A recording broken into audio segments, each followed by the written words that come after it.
따라서 주의 명령, 오늘 말씀 가운데는 아주 중요한 말씀이 이글이 주의 명령인 줄 알라.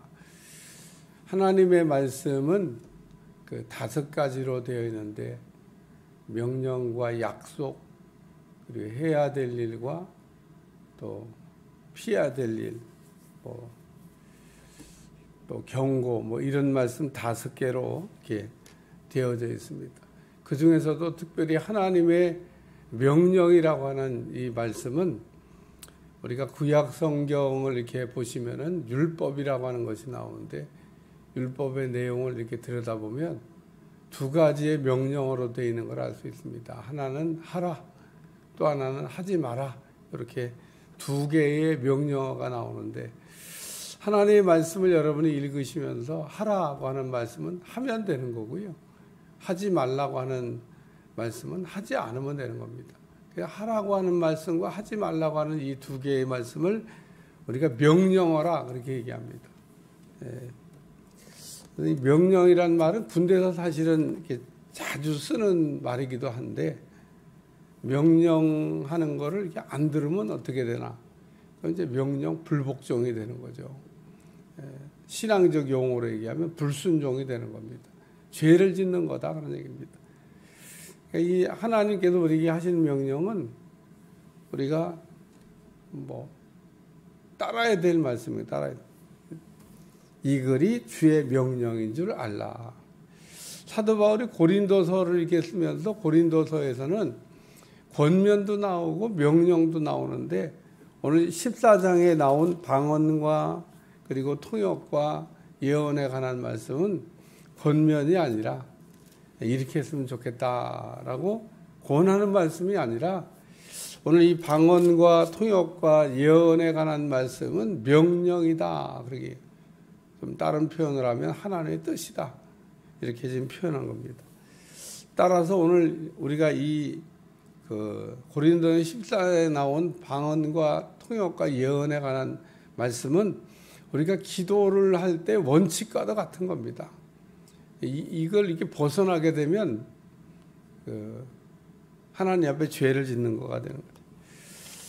그래서 만일 누구든지 자기를 선지자 혹은 신령한 자로 생각하거든 내가 너에게 편지하는 이 글이 주의 명령인 줄 알라 이렇게 말씀하셨고 만일 누구든지 알지 못하면 그는 알지 못한 자니라. 선지자도 아니고 신령한 자도 아니다. 그 얘기하는 겁니다.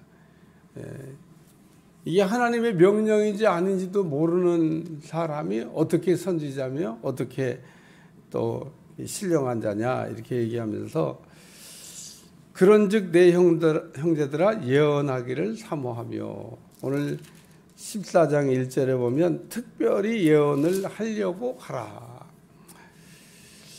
하나님은 하려고 하는 자에게 할 수 있는 능력을 주신다. 이런 말씀이 나옵니다. 하나님은 하려고 하는 자에게 할 수 있는 능력을 주신다. 할 생각을 안 하는 사람에게는요. 할 수 있는 능력을 안 주십니다. 오늘 우리가 할 생각을 하는 게 중요합니다. 또 생각만 하는 게 아니라 실제로 그 생각이 행동으로 옮겨져야 됩니다. 하려고 하는 게 중요합니다. 가령 예를 들면 물을 좀 떠와라 그럴 때 물 들어갈 생각도 안 하면 물을 뜰 수가 없습니다. 물을 이렇게 떠오라 그러면 물 들어갈 생각을 하고 물을 뜨러 가야죠. 어떻게 물을 뜨냐, 가면 물을 뜰 수 있냐 이런 생각만 하고 있으면 물을 뜰 수가 없습니다. 그래서 오늘 예언을 사모하며 예언을 사모한다는 얘기는 예언을 하려고 하라 그런 얘기인 겁니다. 그래야 교회의 유익을 교회의 덕을 세운다. 또 한 가지는 방언을 말하기를 금지하지 말라. 방언 못하게 하면 안 된다 그런 얘기입니다.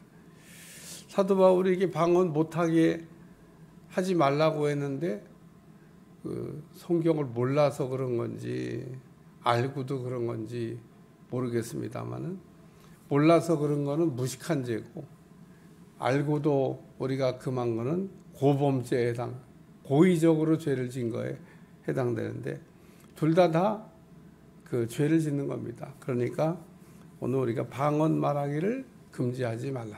그래서 그 방언을 우리가 말하는 것을 못하게 하면 안 된다는 거예요. 못하는 사람은 하셔야 되는 겁니다. 하셔야 되는 거예요. 방언을 우리가 하다 보면 토욕도 된다고 제가 얘기 들었는데 방언은 못하는데 토욕부터 되는 사람이 있나? 그런 사람은 없습니다. 방언이 되고 토욕이 되고 또 통역이 되다가 예언이 되고 이렇게 순차적으로 가는 겁니다. 물론 예언은 이런 방언과 통역의 절차 없이도 예언이 먼저 나오는 경우도 있습니다만은 어쨌든 뭐 방언과 통역과 예언 기도할 때 필요한 건데 우리가 기도하다 보면 아주 요긴합니다.